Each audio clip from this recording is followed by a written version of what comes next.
So just to linger on that Yeah. point, is it fair to say that Diocletian created the deep state, quote, deep state? So the tax collectors, the logistics, the thing that you've kind of hinted at, which is the separation of the civil and the military layer of society. So the concept of a deep state, I've had discussions about that with experts who work on the idea of the deep state.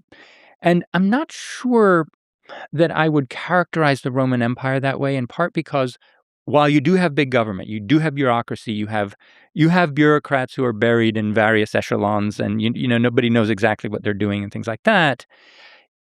I have not come across the idea of some sort of sinister elements, who are working within the administrative apparatus to undermine the emperor. Mm-hmm. Like from a distance, occasionally you might get glimpses of this kind of thing. Diocletian, for example, once complained that nobody ever tells me anything. In other words, like he's so removed in part from the realities of what's going on the ground that he felt sometimes he'd lost touch. But I don't find this kind of idea of undermining imperial power from within the bureaucracy. Yeah, I think one of the ways to explain that is because, in the modern day democracy, in quotes, there's a kind of temporary nature to the leader at the top.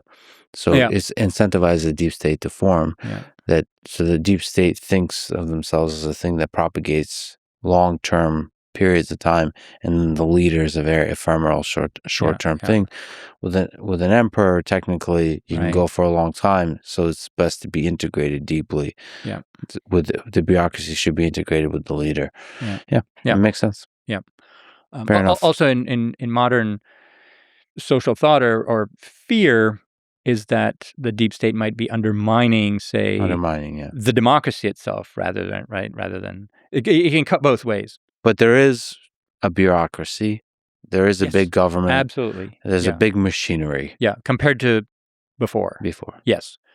So Diocletian creates these larger bureaucratic structures, and these are the ones that define the society that I study. So as a specialist, I focus on the period after him mostly. But he implemented those to solve a lot of these problems. He was mostly successful. So in terms of generating revenue from a much more troubled and kind of precarious situation, sustaining large armies and putting down these rebellions and usurpations. And he was generally successful at doing that.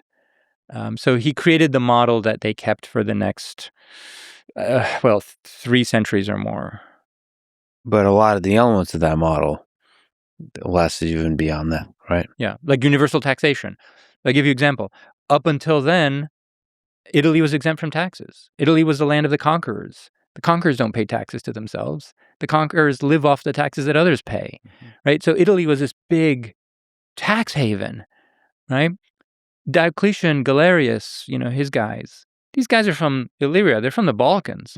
Like, why is Italy tax-free exactly? That doesn't make any sense. It's a very, very wealthy, prosperous part of the world.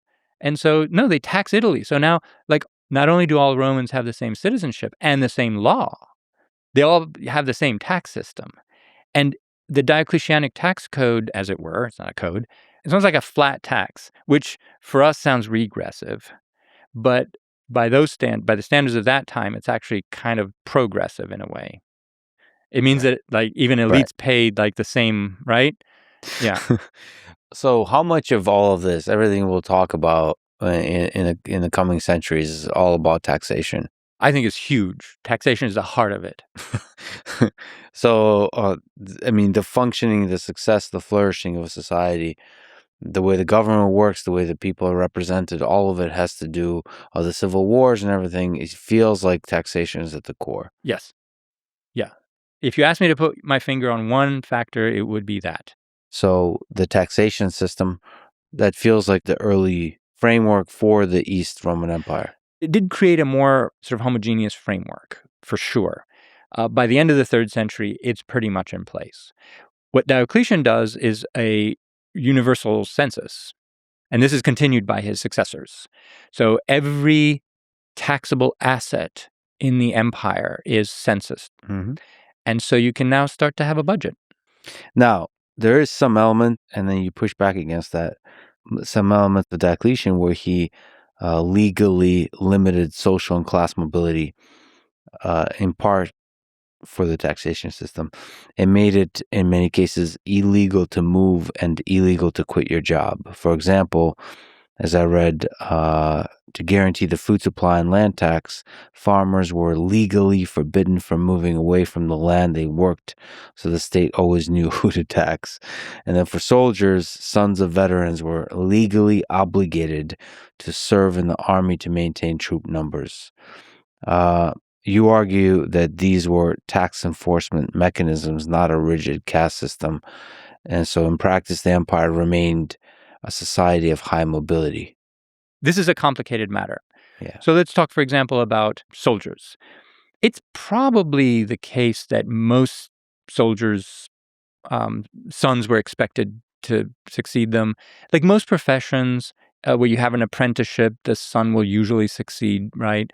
There are a number of other professions that were kind of guild-like in nature, like, for example, shipping, where there were considerable assets involved in order to secure contracts for insurance purposes for the ships and so forth. And it made sense for those assets to be, passed from father to son. In other words, and with them comes the obligation to continue in that line of work. Some of these things are inherently hereditary, and I don't think most people would have objected to it. The farmers is probably the only case where it might have actually involved some coercion. There was a category of farmers, and we don't know how many of them, who were, for fiscal purposes, bound to the land. This doesn't mean they couldn't leave the land, like physically, no one's preventing them from leaving, but they were fiscally responsible for providing the taxes or rents or whatever, because the state wanted to have a secure revenue stream from, say, those lands. And anyway, it's one of these complicated situations. This did create some limitations on those people, and it's a topic of current research. These bound farmers, as it were, who are tied to the land. It's more of a, someone put it that most of the time it's people who own the land, and in this arrangement, it's the land that owns the people. But you're saying the bigger picture thing is that there was mobility. Oh, there's considerable class mobility and yeah, physical yeah. mobility, meaning people moved, and we'll see this as from the west into the east and Constantinople and all this kind of stuff. There's tons of mobility. Yeah. No, this is not a society where people are bound really. We don't find anybody who's like,